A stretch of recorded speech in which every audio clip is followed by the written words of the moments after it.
ఏ మనుషుల దగ్గర మనకు నిశ్చలమైన ఆదరణ దొరకదండి. మనం ఆశపడమే కానీ ఒకవేళ ఎవరి దగ్గర ఆదరణ దొరుకుతుందంటే వాళ్ళు చెప్పేది పెదాలతోనే. దేవుని మూలముగా కలిగే ఆదరణ మనుషులలో నరలోకంలో ఎక్కడ మనకు దొరకదు.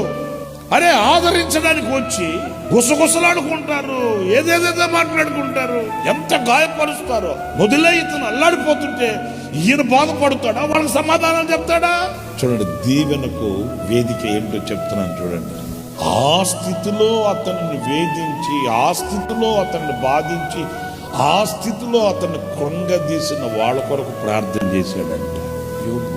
ఎప్పుడైతే తన శత్రువులుగా ప్రవర్తించిన వాళ్ళ కొరకై, గుండెల్లో కపటాన్ని పెట్టుకున్న వాళ్ళ కొరకై విశాలమైన హృదయంతో ప్రార్థించాడో ఆ దీవెనలన్నీ నీ సొంతమే.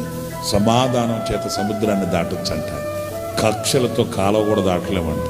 ఎందుకు చెప్ప